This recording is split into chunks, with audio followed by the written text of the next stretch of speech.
this ordering.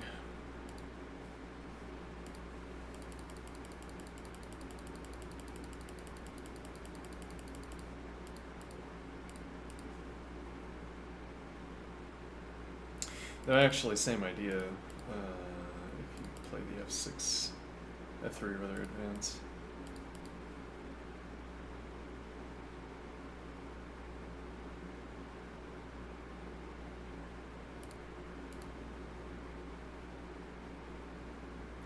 Well, but now it is black that has played the slow move.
I find it odd that I can't sort of think about how I have constructed this tree over here.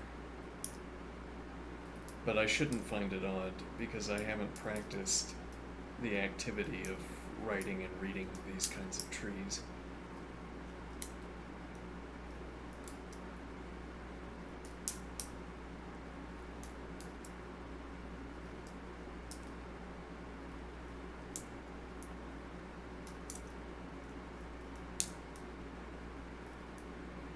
If this was always how I performed analysis, and if I performed enough analysis, then I could look at the tree and remember the analysis I performed when I was constructing a given line, a given branch. I would point at a line over here and say,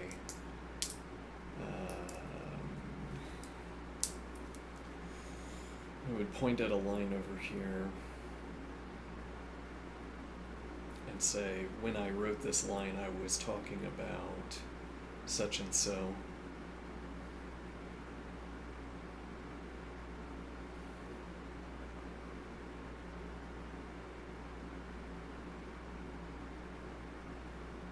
And then I would have a trail of these remembrances referenced in the move tree, as in any line I could point at would stoke a memory, stoke a short-term recollection of what I was thinking about when I constructed a line.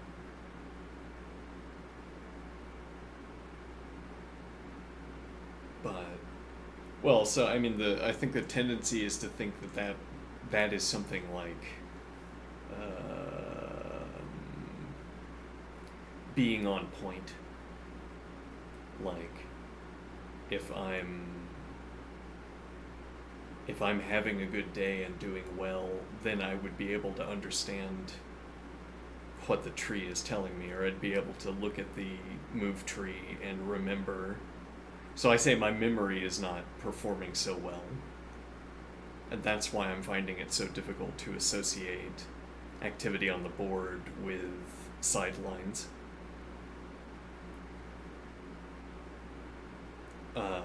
And maybe there is a kind of really good day I could have where I could think of myself as associating move sidelines with what's happening on the board.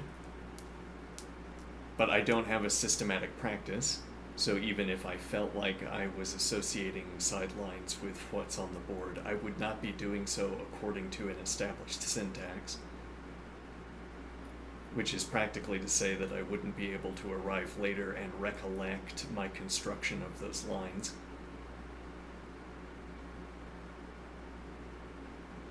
This recollection is practically important. Looking back, in the activity of constructing a tree, looking back on what I was talking about with a sideline facilitates construction of other sidelines. It's part of the activity of thinking, of considering what sideline I should reference next.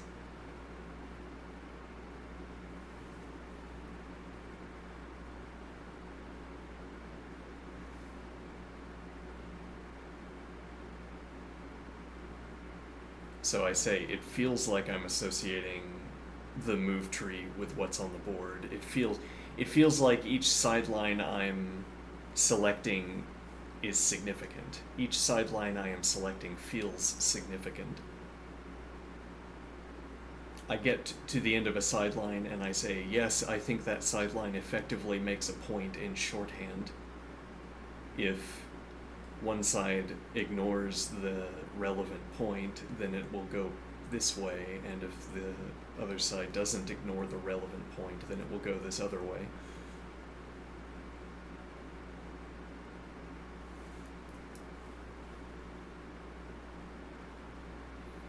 But because this construction of the tree didn't occur according to a systematic syntax, I can't come back to the move tree later and read it.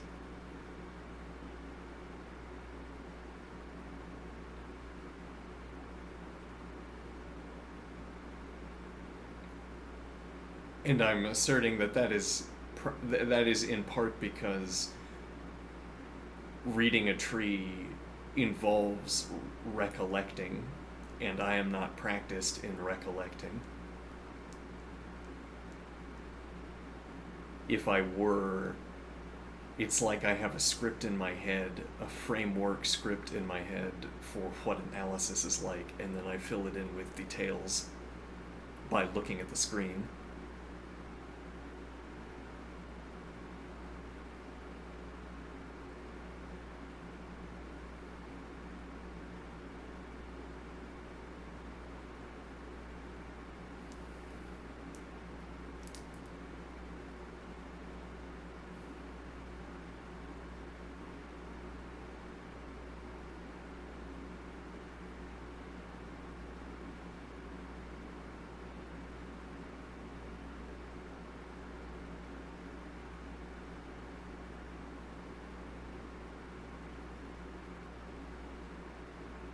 No, what is my point? I fill in details by looking at the screen. I'm saying that recollection is facilitated by the regularity of the activity of recollection. I mean, when I am looking at a tree and I am associating the tree on the right hand side of the screen with the board on the left hand side of the screen, and in the midst of this activity,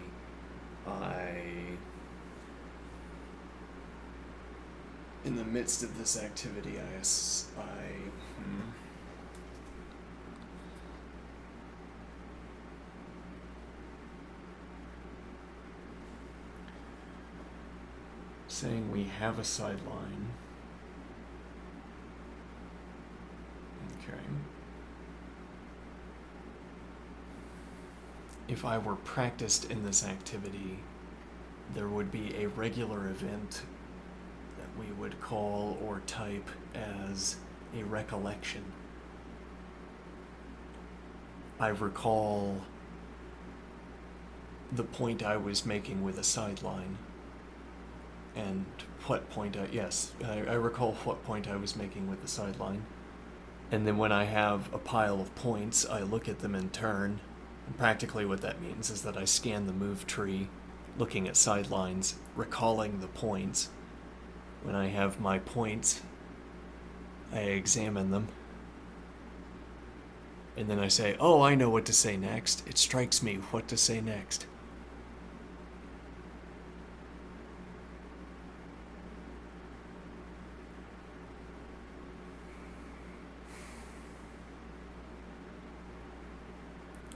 This process of piling up points, this process of scanning the move tree and having recollections. Yes, well, having recollections is not yet part of the system we're talking about.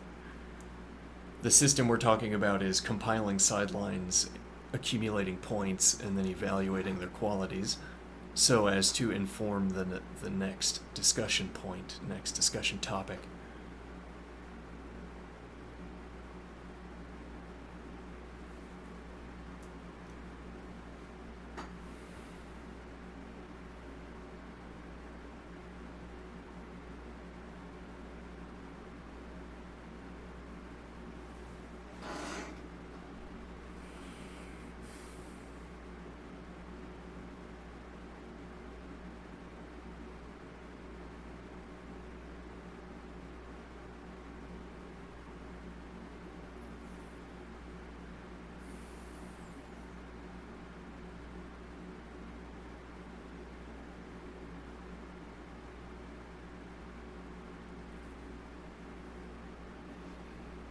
I was saying I accumulate points, I evaluate their qualities. That process corresponds to reading the tree. It maps to, you might say, that's a way of accounting for reading the tree. I read the tree, I recall the points I was making with sidelines. Okay, but what is recollection? An as yet undefined term because our system hasn't needed to define it up to this point.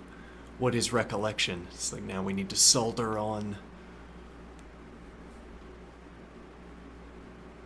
another structure to speak with. Recollection is a flash of images in the head, recalled verbatim sentences. I recall the point I was making. Sometimes recollection, the event of recollection coincides with someone vocalizing, yes, I remember the point. This is when we were talking about how the queenside falls apart if you don't develop your queenside pieces fast enough.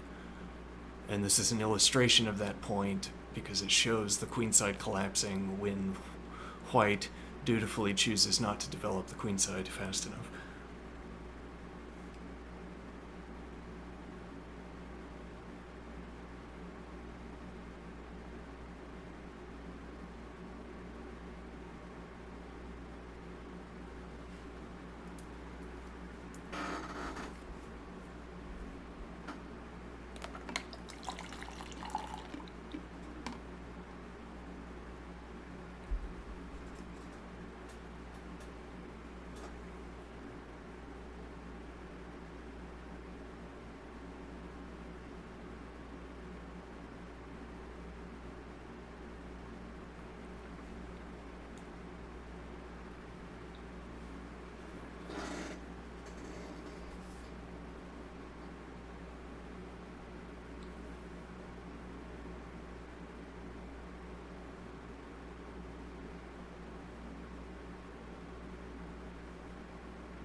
No, I don't know how to use a tree. I would have to study it.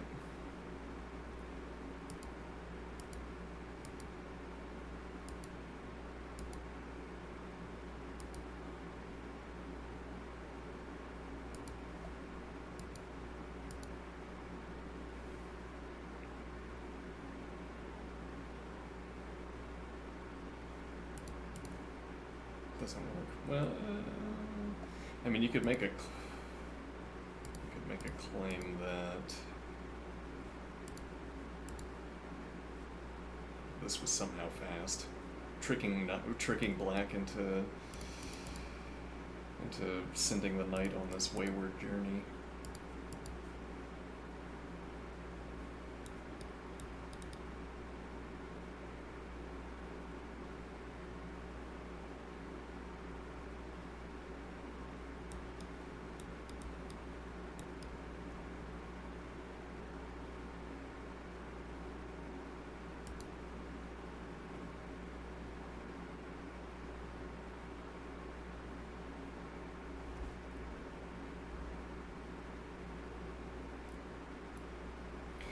I like these sections of the tree that are shorter.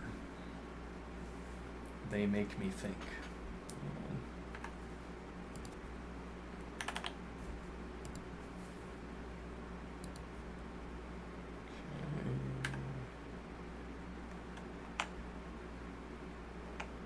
these sections that are shorter.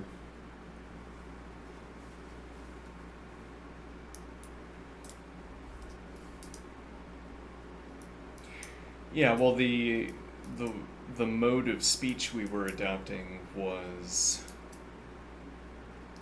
that you gather up points, observations. You represent or gesture towards an observation by playing through a line. When these sidelines were shorter, well, when they were better organized, but yes, also shorter. Well, but I think maybe it is only a matter of organization, because maybe all we care about is local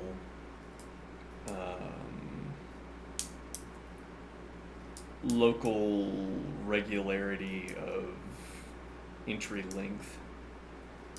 What do I mean?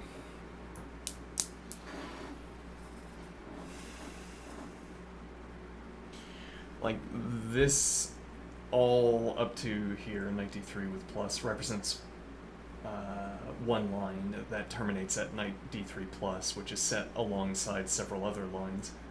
But this is a long sequence. Okay, now here's another long sequence. Somewhere in here. Probably, yeah. Okay, and then this is also a long sequence, but it's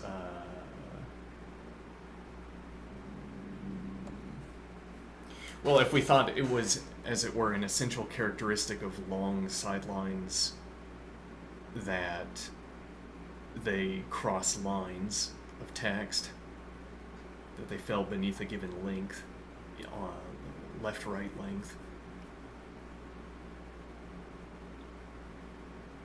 When we try to carry that essential characterization over here, we find that we have what we call a long line, but it doesn't have long left line length, left right length, and it also doesn't have crossing, it doesn't have new line characters.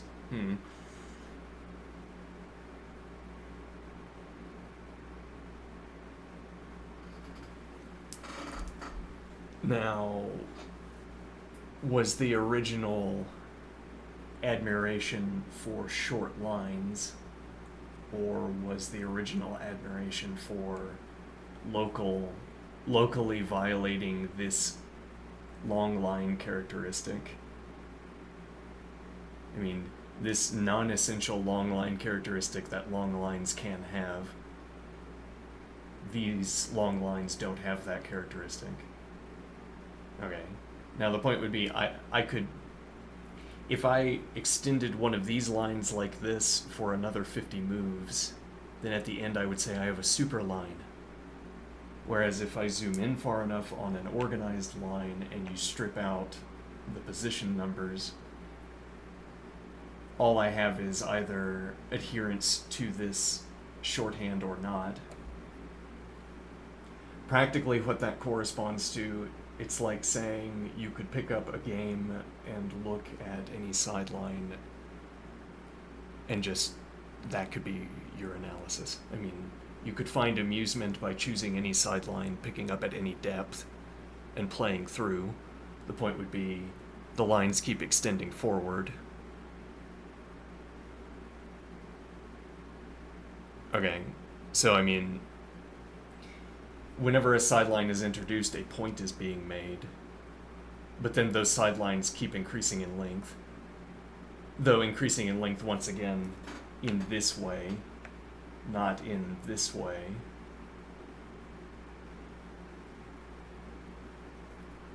So, as it were, the responsibility would be on you to remember what the point was.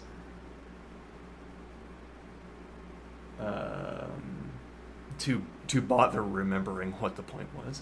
As in, I enter at a sideline and I see, there's an observation being made here by the presentation of this sideline. I wonder what that observation is. And then I play through the observation and I say, I see what you mean.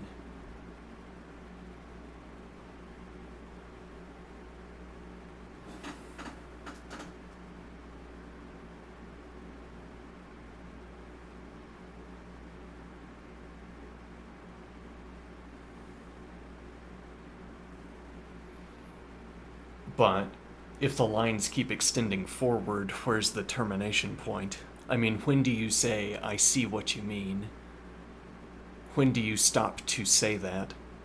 With the alternatives to stopping being that you keep following up on each next point, where again, any next tiering of a sideline is a next point. You could say, I'm going to sit down and understand one point out of this sideline today, and so you play through it and you look at it, and you say, yes, I understand that, yeah. And then you stop. You don't keep following up on the subsequent points. You don't have to anyway, or you could. So we're thinking the short characteristic that I initially referenced was short. It's more of a typographical evaluation. Well, and so here we could make an interesting point that the length of a line is a sideline characteristic. It's a typed sideline characteristic, as it were. When I say the length of a sideline, I literally mean, well, I could literally mean something in code. There must be something in code that corresponds to this, and this is what I call the sideline. So there's a logical object, as it were. I'll just say it. There's a logical object that corresponds to this representation of the sideline. And why do we want that point?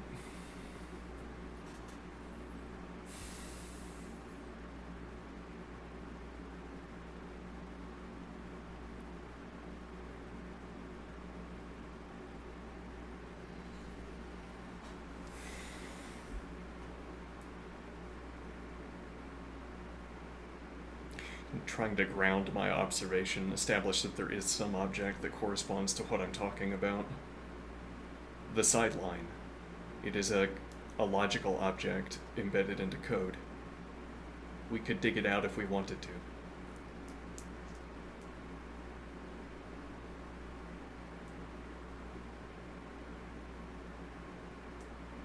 Okay.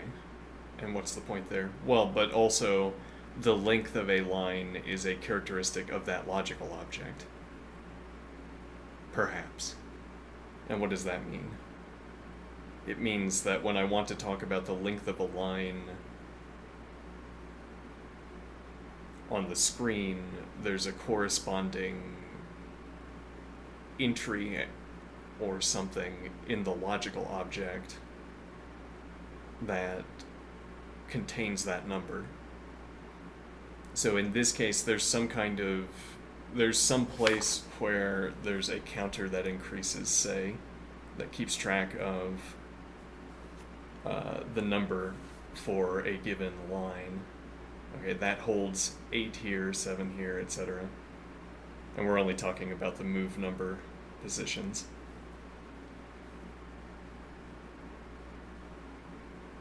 So when I say that the length of a line is a characteristic of the logical object, practically what that means is that the logical object contains some cell that holds this number, and this number is the length of the line, 8 in this case.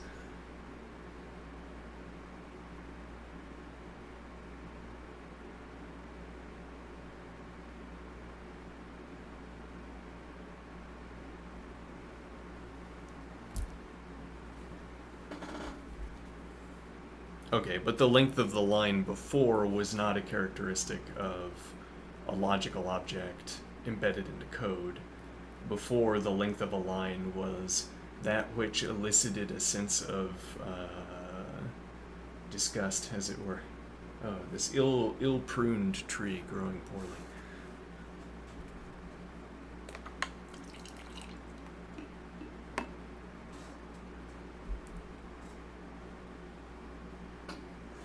Now the length of a line, well, the length of the line is what makes, what generates new line tags, new line symbols in the code, as it were. The length of the line is a characterization of this filling an entire line, which we could characterize as a state of registers in assembly, for instance, to ground our consideration.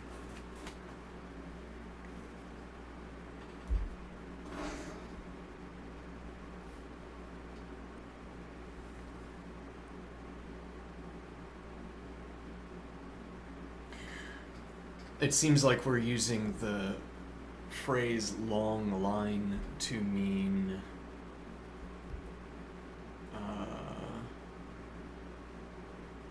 two different things. Longness of line means something different here from what it means up here. And we accounted for that fact by saying that this local homogeneity condition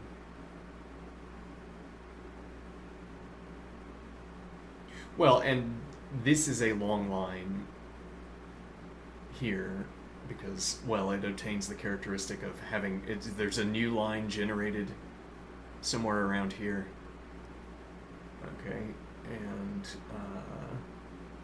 also the characterization of whether a line of text is filled is satisfied from here to here.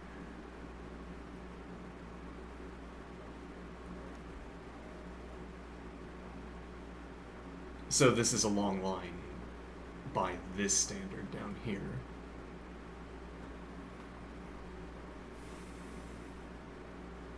Okay, but so one point here is that this makes the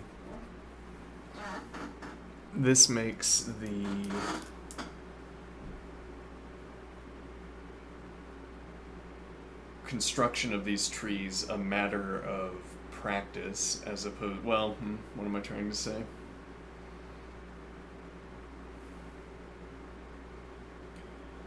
We want to generate trees that follow this kind of organization, but what I don't mean by this kind of organization is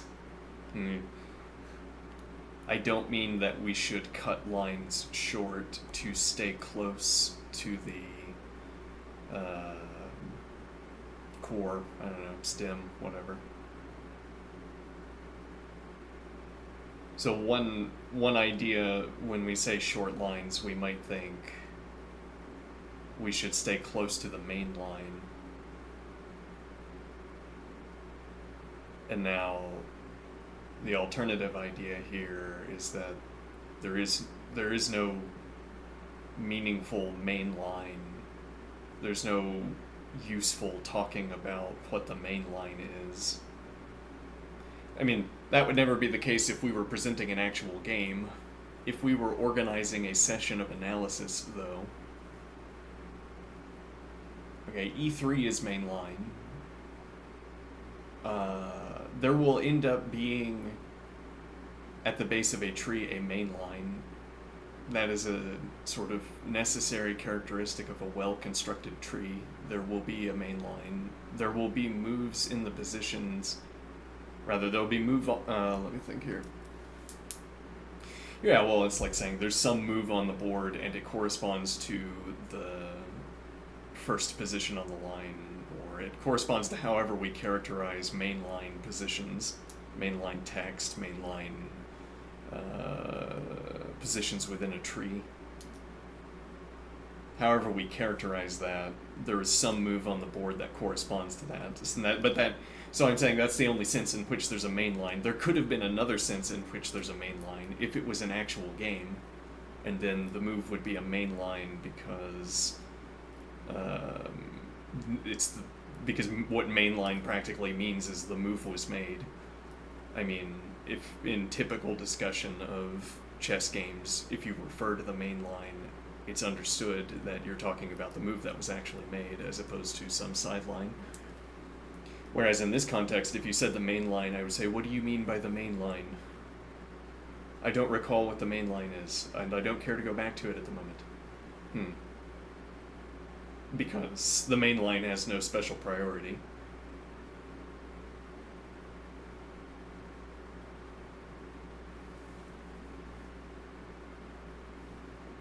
It happens to be the case that a well-constructed tree will have a main line, but we don't have any special interest in it. So, losing the sense of the term main line here in this context. Okay, so cleaving to the main line. Well, and the motivation for that would be the motivation in a normal analysis of a game would be that you cleave to the main line because that's what actually happened. And that phrase keeps coming back to interrupt any of our flights of fancy. What actually happened, the main line? Well, because people sat over a board and they made moves in fact, and they wrote down the moves, and then they submitted the pieces of paper with those moves into an apparatus that processed the paper and digitized it. That's how we received the PGN.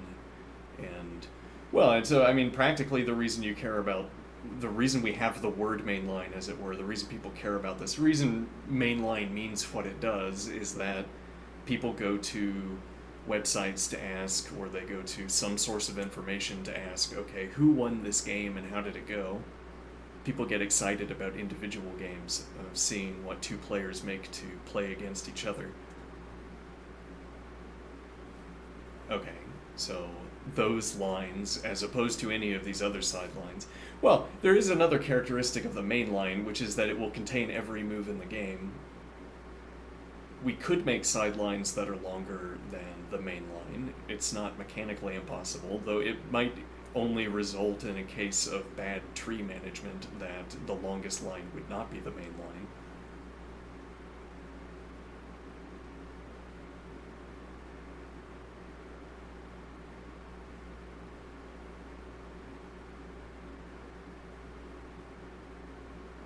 Okay, now what is the idea?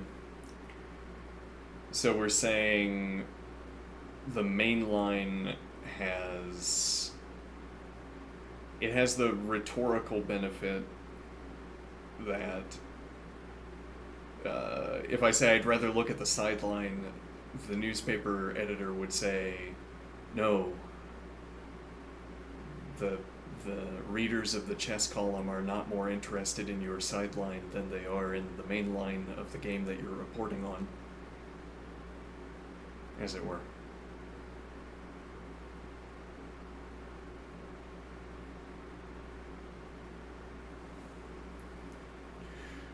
Our point, though, that this expanding tree, this tree with foliage that we could be building up,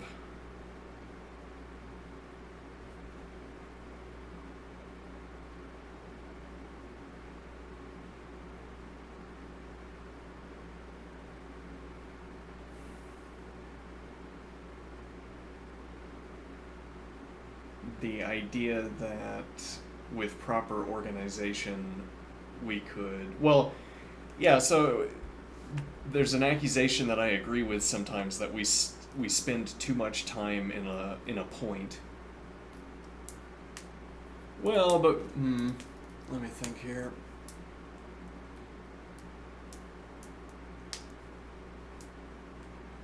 Accusation. The suggestion. You spend too much time. This comment. Advisive comment. We spend too much time on a sideline. I think we follow lines beyond the point where they're still interesting. Like, I think there's a natural stopping point where we say, whatever point is made by this sideline here has been made. Now, in the case, like if earlier I gestured that I wanted to kick the knight, and then we succeeded in doing that, then the game would proceed. White has the initiative again, black has ceded it because kicking the knight would claim tempo.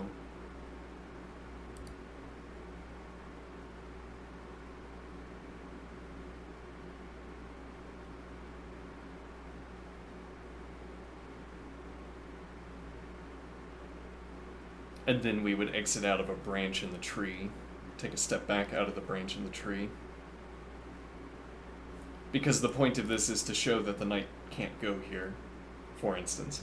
Like, if instead you had to claim this tempo by choosing here, and we're saying you have to, like, you can't go here. I mean, you could alternatively choose a5 would be the last choice. Or back, but presumably not back. No, wait, hold on. It actually would have to be a5. You also don't have e5.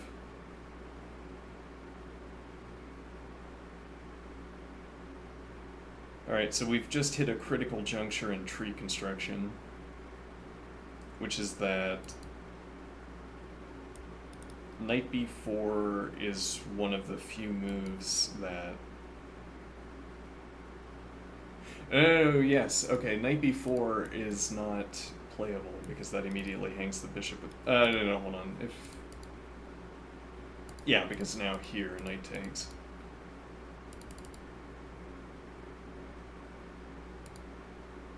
So the only move actually would be knight a5. Now, a problem here is that we've spent so much time making observations about the positions after these moves. And some of these observations don't care about whether a tactic was missed earlier in the game. Like, some of these moves missing this tactic don't leave a tactic on the board. What do I mean? Like here and queen g3 does not leave a tactic on the board. Unlike other mishandlings of tactics, sometimes if you mishandle a tactic, that tactic stays on the board over and over again. And if you think that this is a blemish, then all of the output of that, all of the issuance of that line is a blemish until the tactic is out, until the tactic no longer works. Here, the tactic worked and we missed it. But after that, we don't have a tactic. So in that regard, the follow-up lines are unblemished in that they don't constitute an analysis error, at least not directly. An analysis error would be missing a line, missing a tactic, but it's not an analysis error correctly to analyze, ever, I suppose, is our sort of observation. You're like, if you are correctly analyzing, it's not bad analysis, because bad analysis is incorrectly analyzing. If you correctly analyze a position that is already committed and that does not contain a tactic, then that is good analysis, as opposed to the idea that it is bad analysis to follow up after a tactic. Like, why did we make these observations, these positional observations, in a line that makes a tactical mistake, instead of choosing a line that does not make a tactical mistake and performing our analysis there?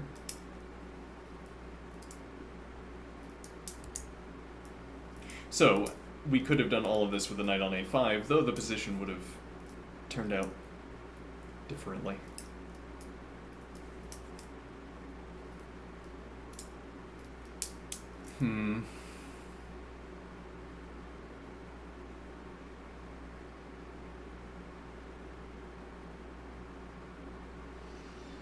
So now we have a question, which is that this line fails that test. It fails the tactics test. Do we want to delete it? But what if I can't make those observations again? What if I made an exceptionally clever observation? One that I must remember later. I guess we could save 2 copies.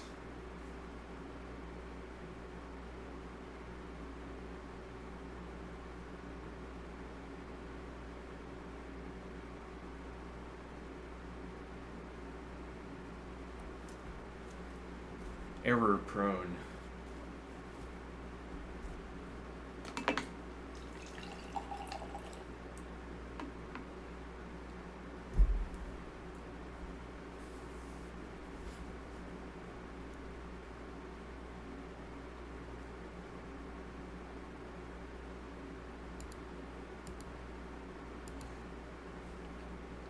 Well, so do we delete it? No, right, we're saving. Okay, so save.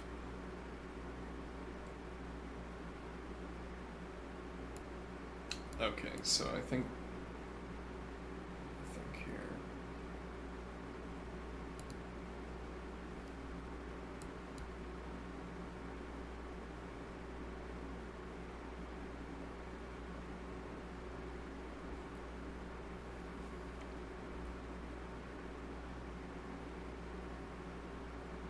I don't know. Well, I mean, we could actually just start over from the beginning. Let's see here.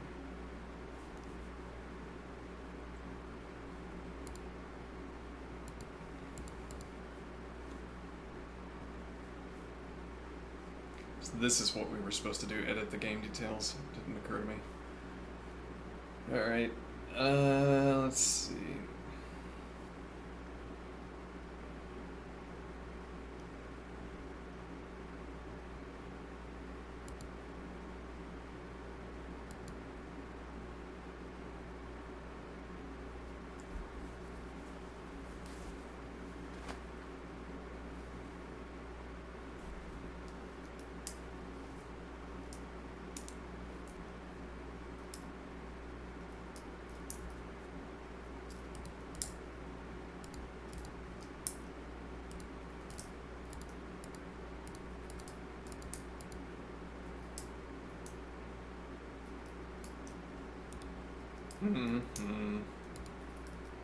Indeed.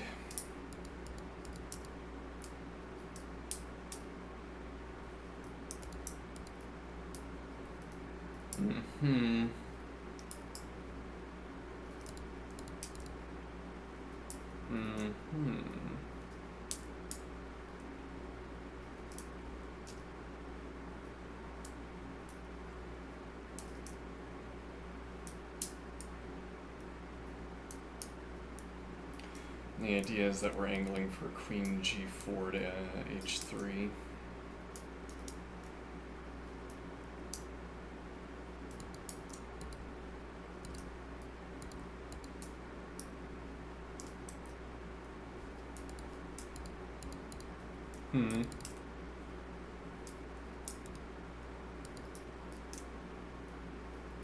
I mean, maybe the rule is that you don't make points with, you just never make points with tactical mistakes, because there are plenty of ways to make points without using bad lines.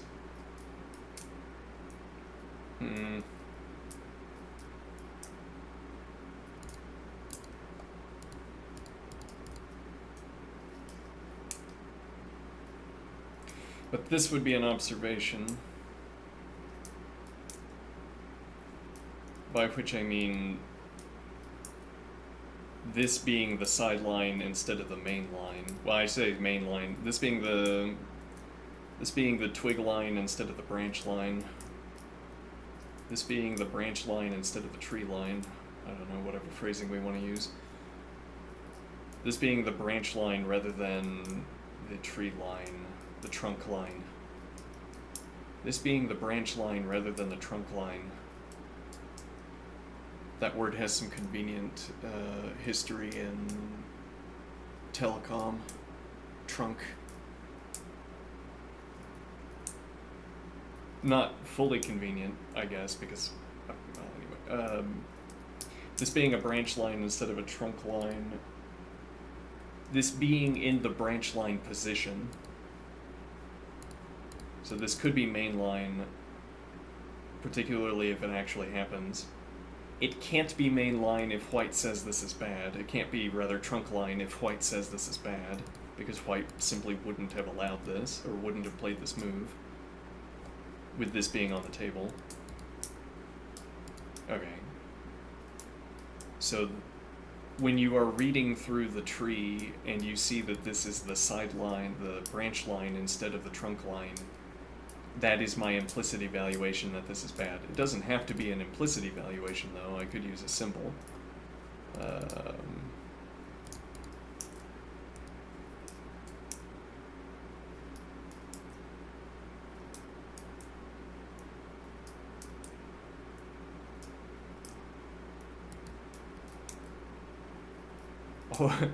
generally preferable to understate. Generally preferable to, it's a slight advantage, as opposed to saying that this is quite good.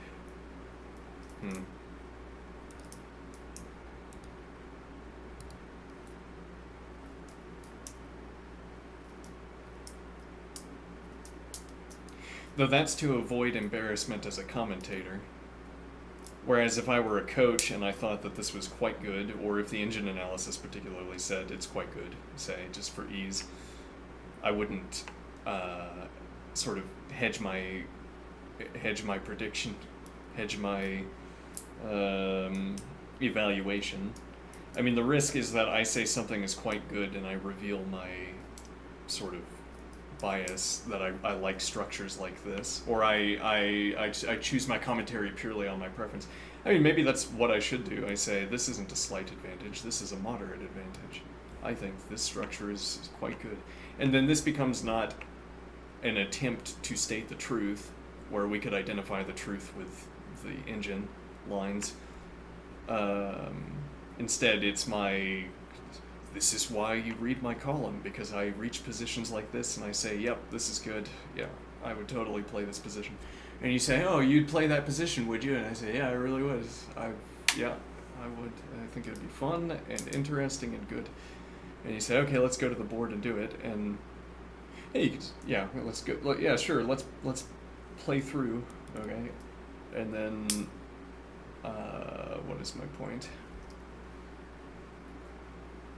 Then the point is, right, why you read the chess column. Well, I'm at the chess clubs. I'm not. I mean, the speaker is not. The person speaking into the microphone isn't at the chess clubs because I'm a shut-in.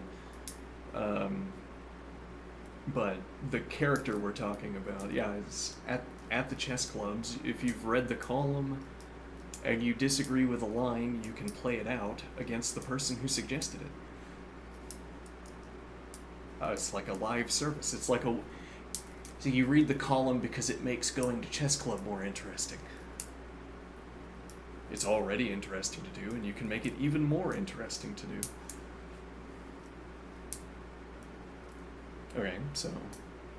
But then if you consistently put this kind of analysis on the board and then played through the games and lost, or it turned out to be obviously bad, whatever that means, then, I don't know, people wouldn't read the column, I guess.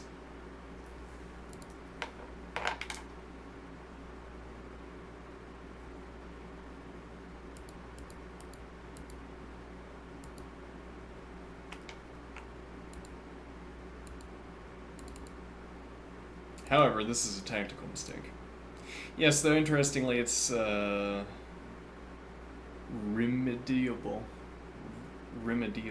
Ew. Remediable.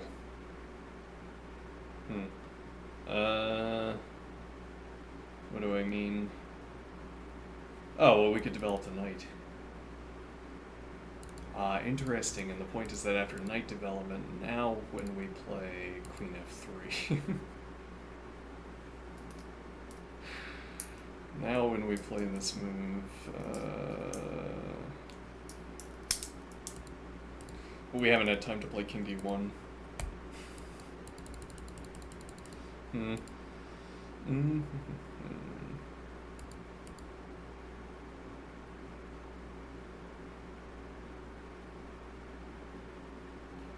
What our analysis actually originally wanted...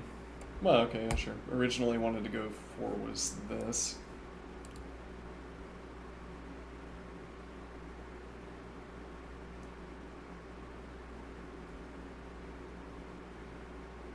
And I wanted to think through the option of playing the queen through.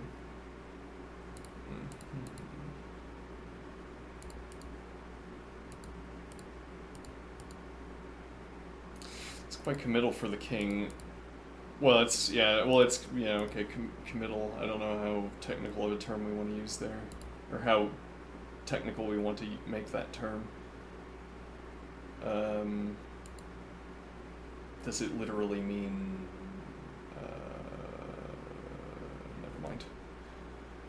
So knight a3, covering c2, or else king d1.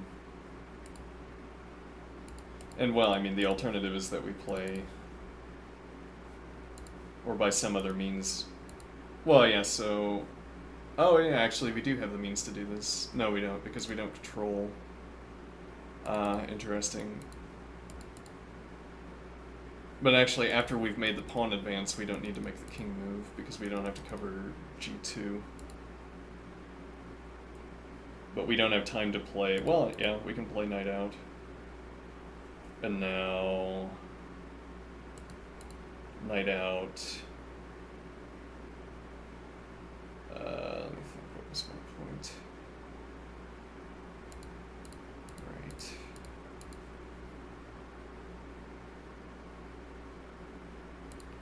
You can still play this. No, you can't. You don't have queen support. We're so used to the d-pawn already being out of the way. Alright, with tempo, and now you can't secure the position of the knight. It's interesting here that the word can't is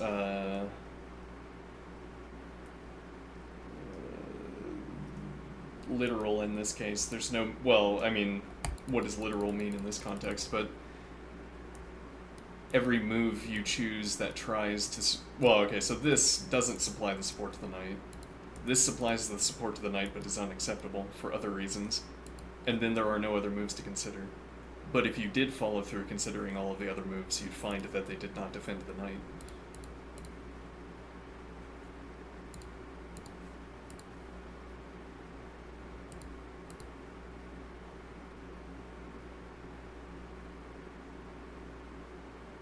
Well, yeah, you're threatening to defend.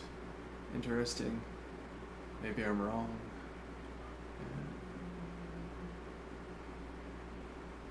And well, who knows what this advance is about. Maybe white is committing to this pawn sacrifice.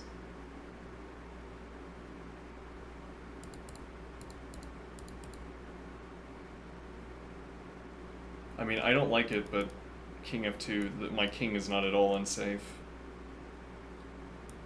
Queen c2, rook d1. Or probably we want to keep bishop eyes on the d3 advance.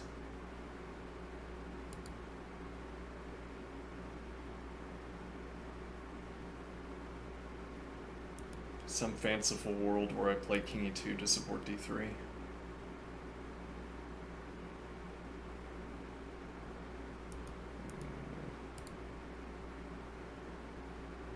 Yeah, I mean, if you were taking with the king, but you're probably not. So, like, king e2, if it was prelude to either f3 or e3, then we have to spend another pawn tempo. Whereas if king advance, king e2 advance takes, king takes, then this was the shortest routing to get the king to d3.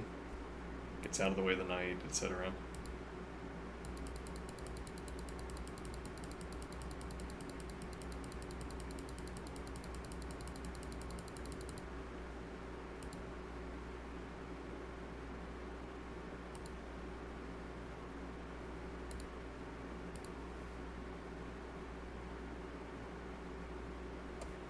Yeah, and then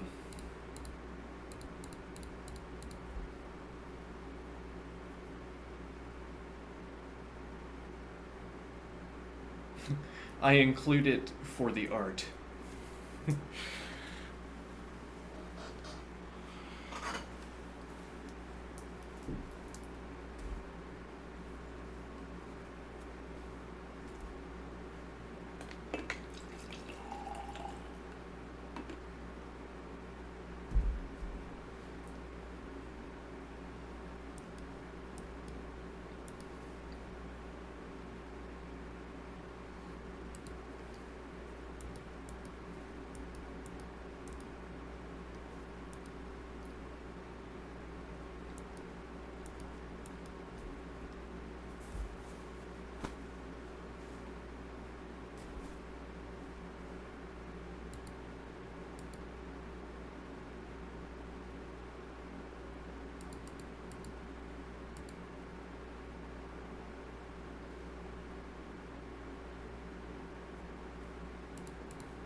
So that seems like a line.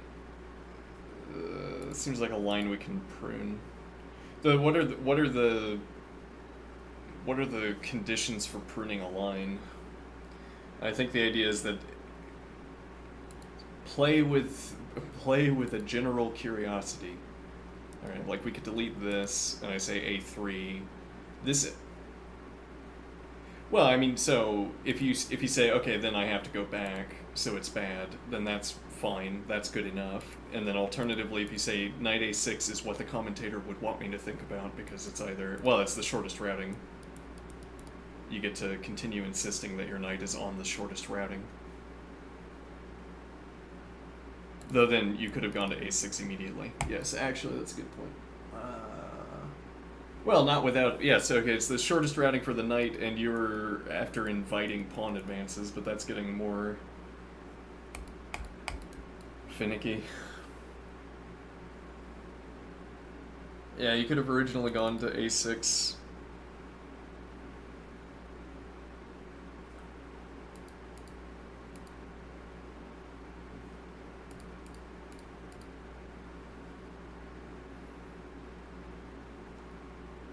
You could play here C5, and this would also still be shortest routing.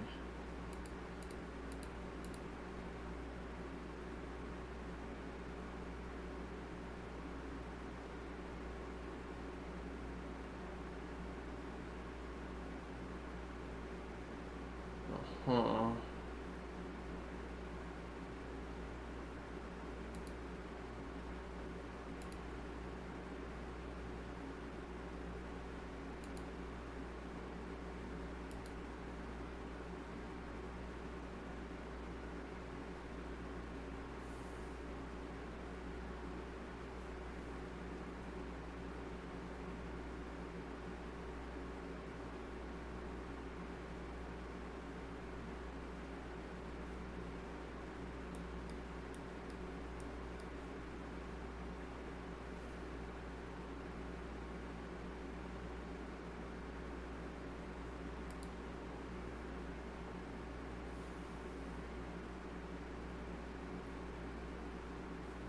Or, but now this move is legal.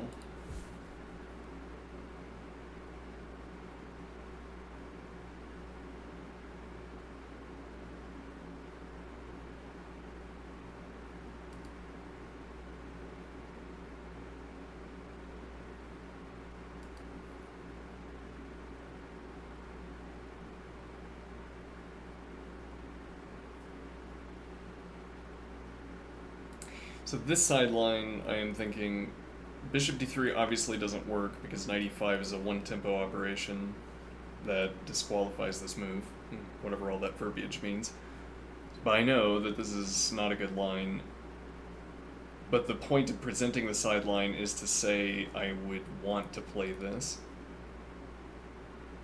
So it's like good move except, good move if not.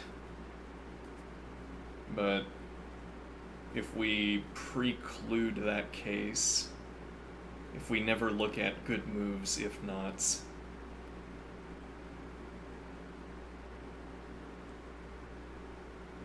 let me think.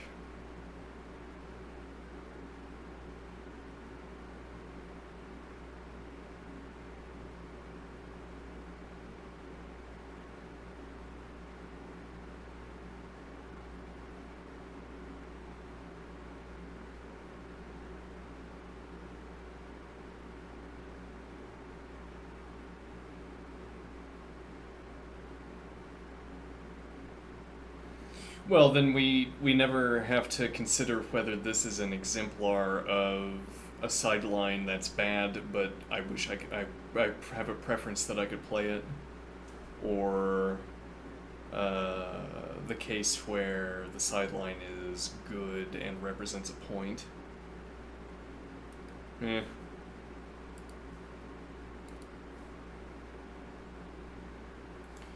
Okay, we have... this support might be relevant. If I don't provide... Well, yeah, let's say I block the queen and now... Yeah, but this doesn't matter. I don't have a piece there, bishop covers, and you don't have queen coverage.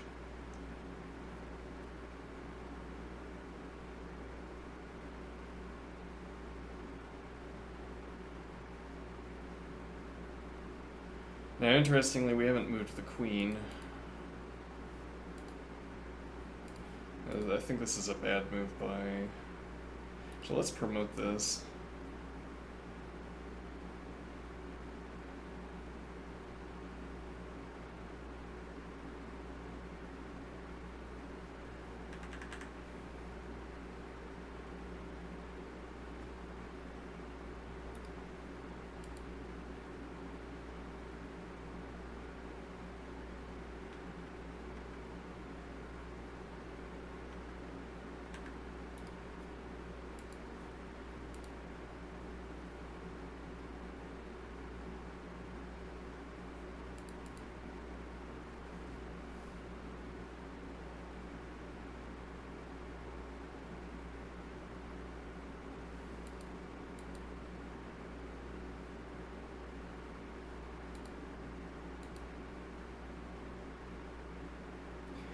This gives a kind of bounty to...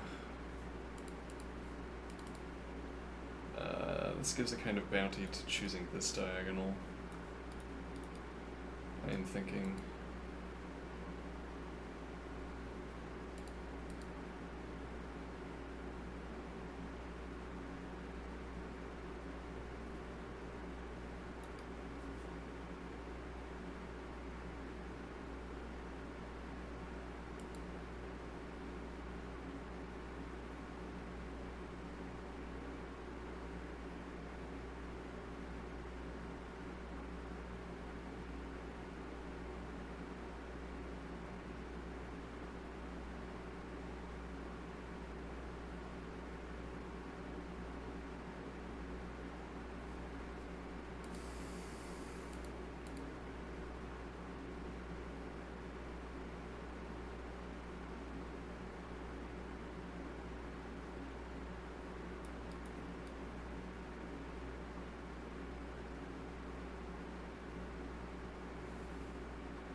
If we're going to play king f2, this is sitting on the board. It doesn't matter at the moment, but king f2 denies it because king defends g2, so the knight end takes, bishop takes down the diagonal idea. Castling also denying.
Yeah, a point here about the tree is that it's not um,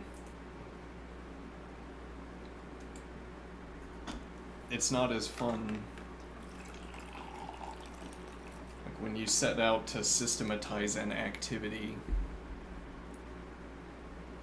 If you've already been engaging in the activity, you're going to have more fun with the unsystematic version. If you've gotten good at kitchen table chess, you will be worse. You might be worse at chess when you try to implement positional principles. In that, you get a worse score.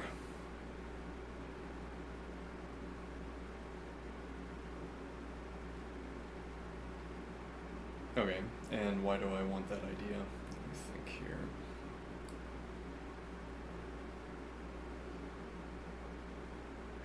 I forget. I missed what my point was.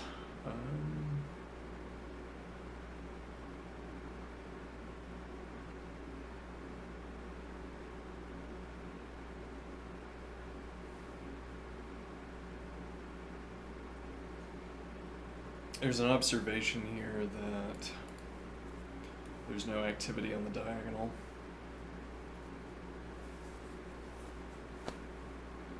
Actually, there's another observation, which is that if you step off a line, step off a move, and then go back, you keep arrows. So we could be drawing diagrams as well and saving them. Actually, I don't know if they get saved. If they don't, that is a serious defect in the analysis software.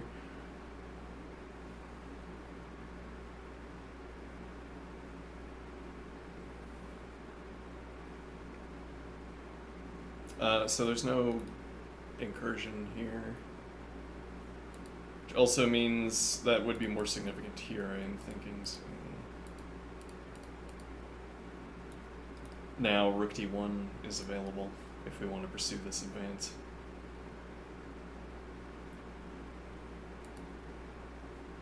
Rook c1 if we want the queen. Rook behind queen.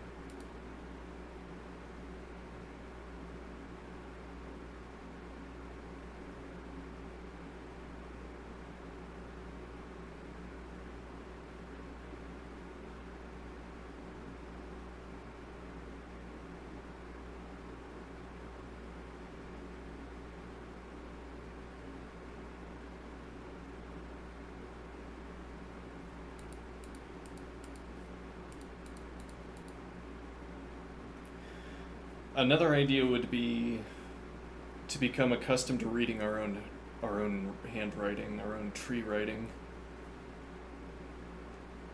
And then the way we behave, the way we interact with our analysis is that we create a cloud of moves that all illustrate the same point.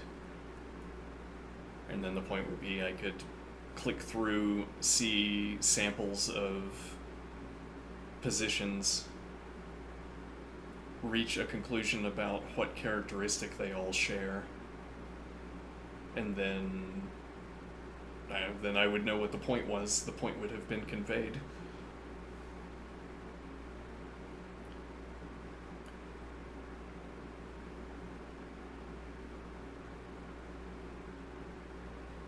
We're looking for g3 followed by king g2.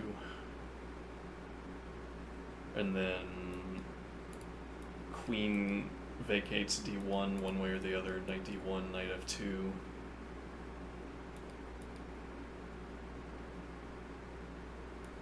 And then our two knights are going to support the advance of the king.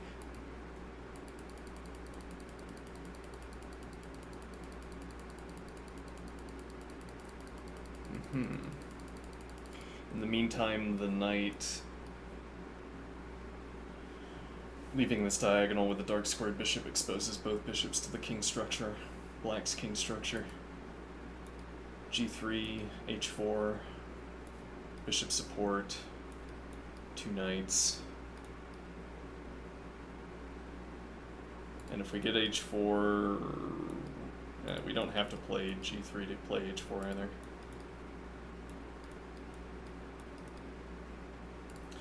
Well, and h4 secures g4. No, it doesn't. Rather, it would secure f4, or yeah, it would secure f4, which we actually can't use. Yeah, argues against h4 maybe.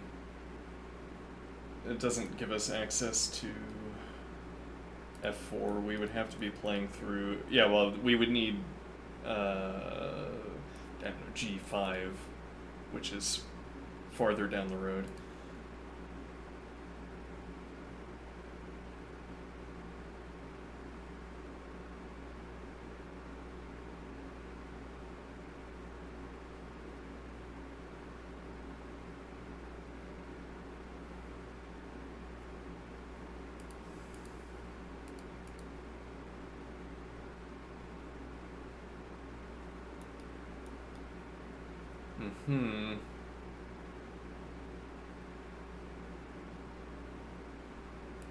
Though if the idea, well, yeah, that's gonna interfere with the knight in several ways. Though we could follow through with rook g2 after the queen is on f1.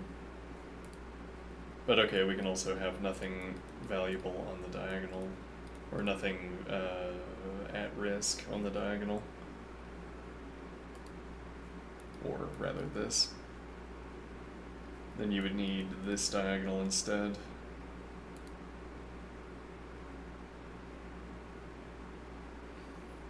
Though then it's no use to go back and ask why not bishop a6, because that happened too long ago. In the intervening time, I've been able to make... I've tried to...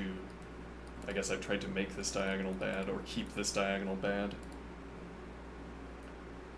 Whereas if you had originally chosen bishop a6, I would have tried to make this diagonal bad with all of these spare moves.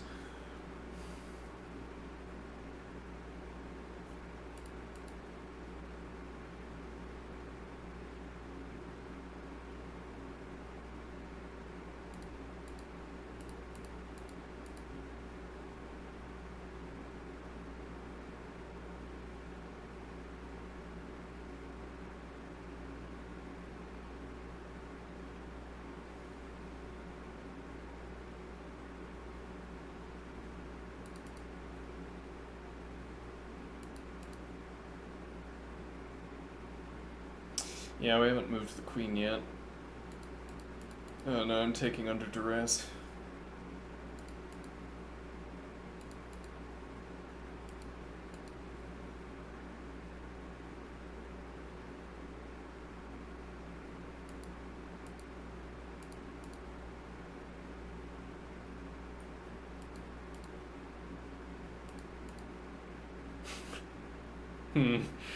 No, this with tempo.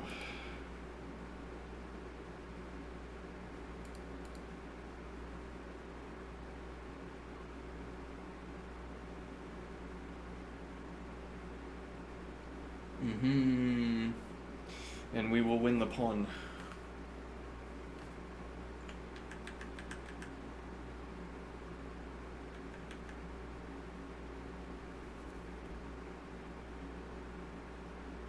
And if you can't take we're up a pawn and with favorable structure.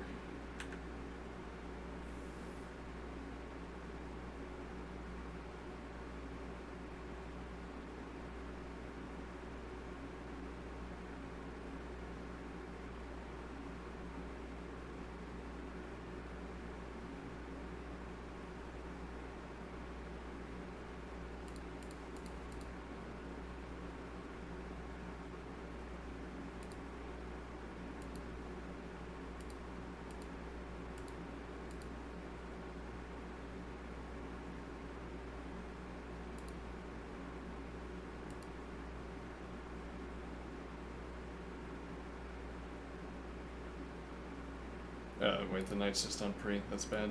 Bad line.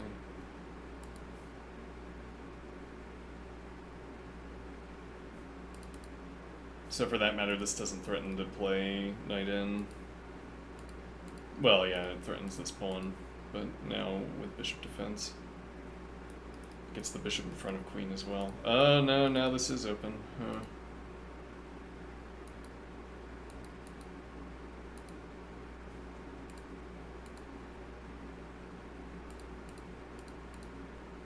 Yeah, and here we would have to take with the bishop.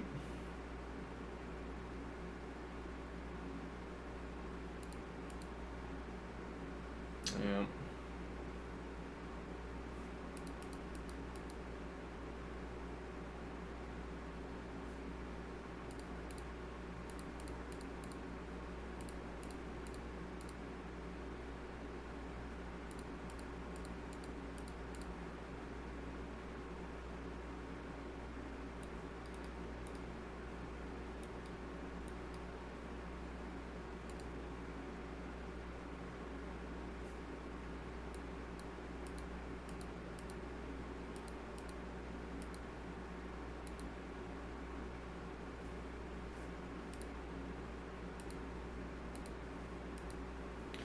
So that means if I want this response to d5, I have to cover... This regains access, queen e2.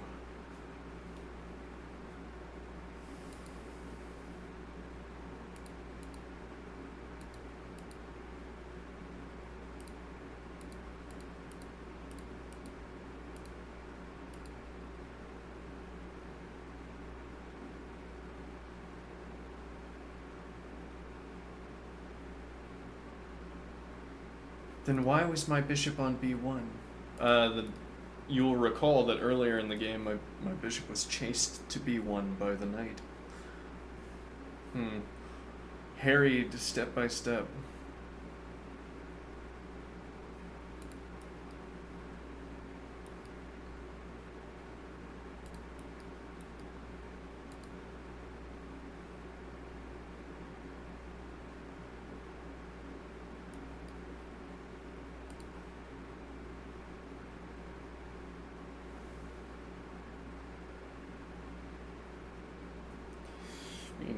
We can motivate you somewhat to move this knight, and if that happens, we gain access to knight d3. Though knight b3 also here.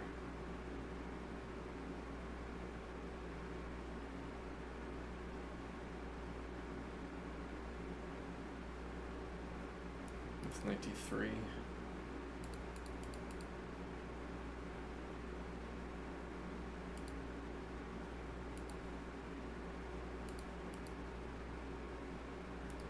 Hangs the pawn.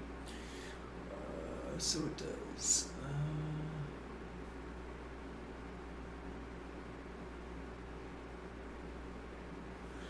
Yes, well, imagine I have the E advance and I have the B advance.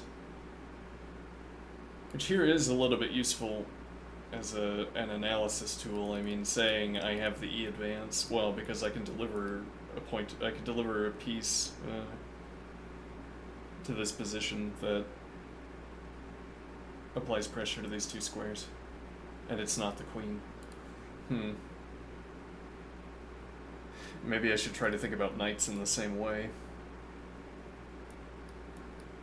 Like if I can reach an end point where the knight is projecting these 2 points, I consider that as having a pawn on this square. And then when I highlight the pawns,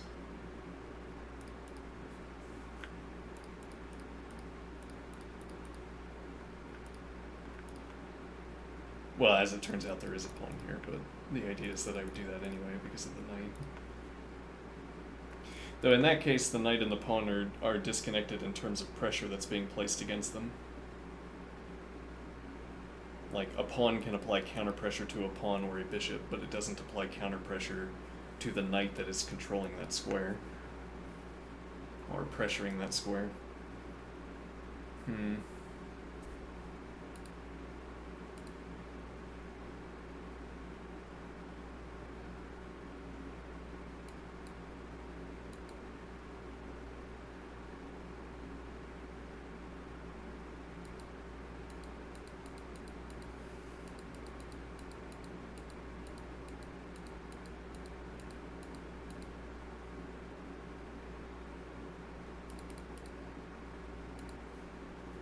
I don't have to kick yet.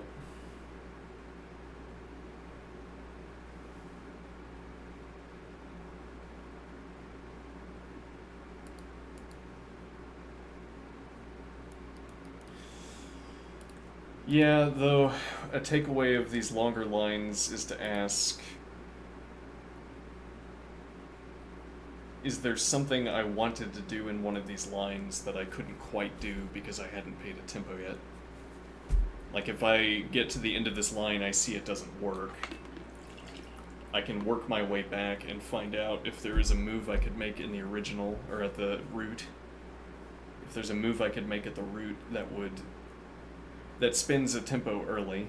Like, I needed one more tempo for a line to work. I spin to the tempo before I initiate the line. And then if the opponent doesn't make it one more tempo away, one or more tempi away, then I follow through.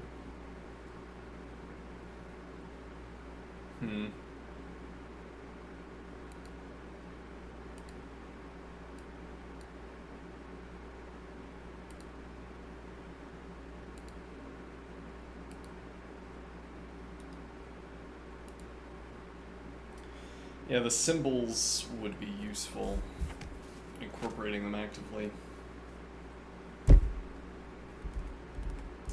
That's interesting. There was a key on my old keyboard that opens up the right-click menu.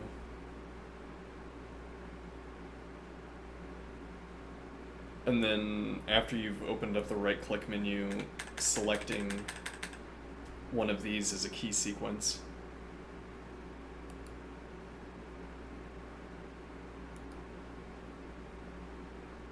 Yeah, I don't like the right-click menu for the most part. I don't know how to navigate the right-click menu because it looks like an advertisement pain to me. But the point being that navigating this menu would itself be... Yeah, nope.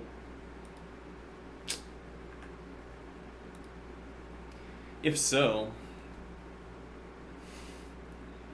if this were navigable by pressing arrow keys like with a right-click menu,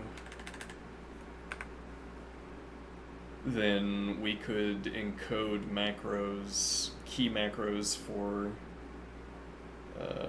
inserting symbols.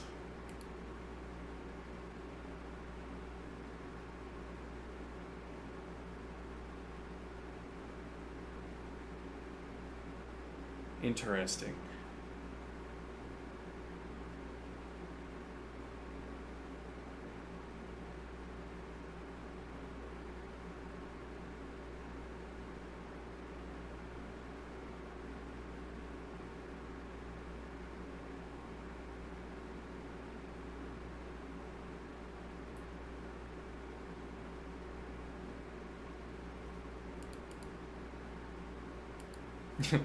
Yes, well actually the point of this move is to drop the knight back to e2 naturally.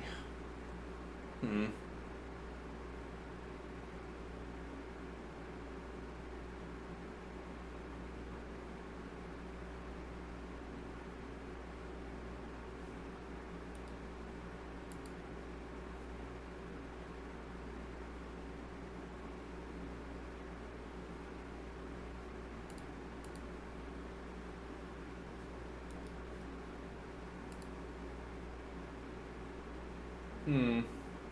Whereas if I had played... Well, actually, I could play G... Yeah, we could follow through with... If I didn't want to do that... don't want to do that. Well... Not sure what your choices are exactly.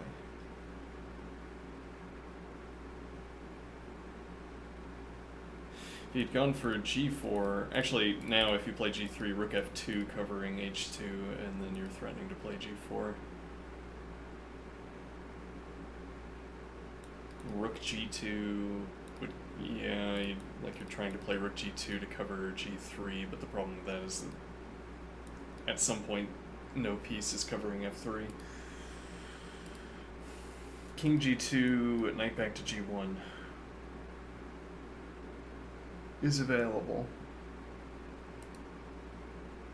That would become more relevant in the upcoming positions when we're trying to force the king down the board.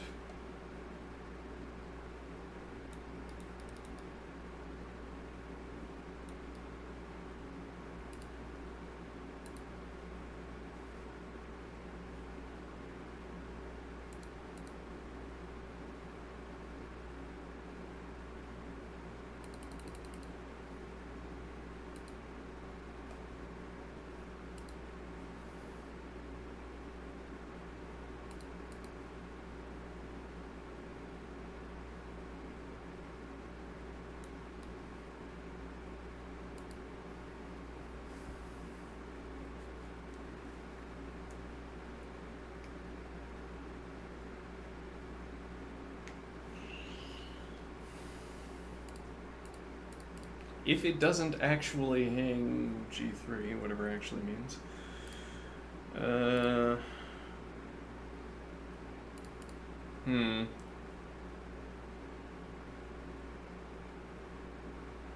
Well, you could take...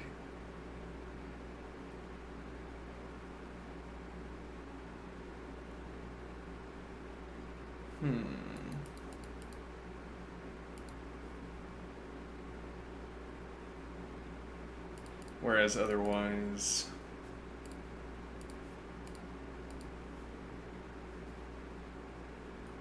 Can't be done. Well, hold on, so you apply more pressure here. Interesting, can be done. Yeah, maybe not.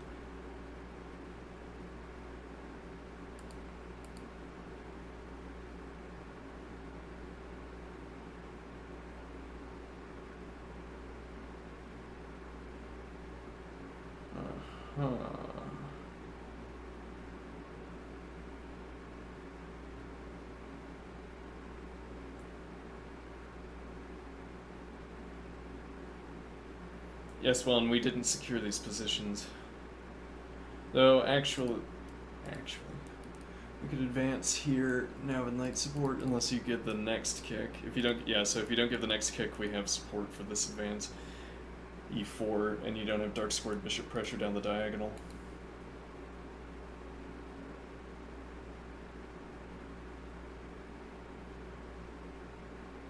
Okay, but we can take. Yeah, and that's persuasive. Yeah. Let's see.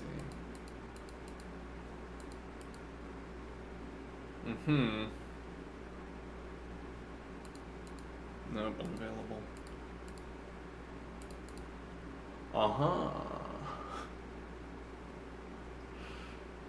And now there's no queen support. Interesting.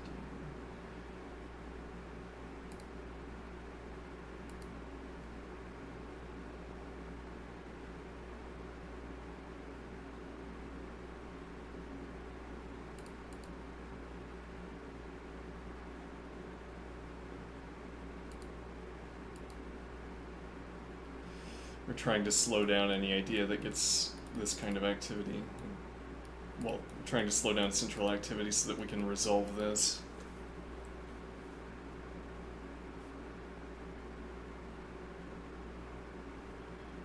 I don't know if I'd want to spend time calculating through this. Though, yes, if I were writing an opening book or if I had to get a compendium of lines, we could just figure this out in advance. Does it work or not?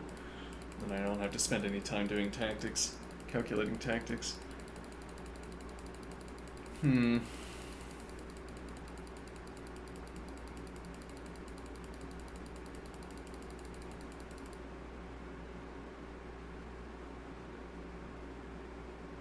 We could also forego this question.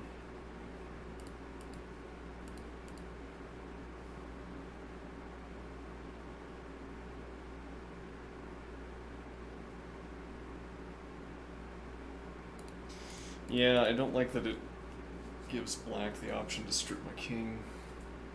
Though we could still castle queenside quite quickly, I think.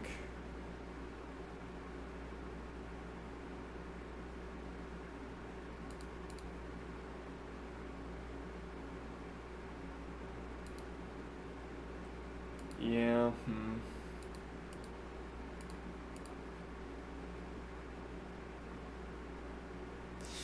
I'll be right back.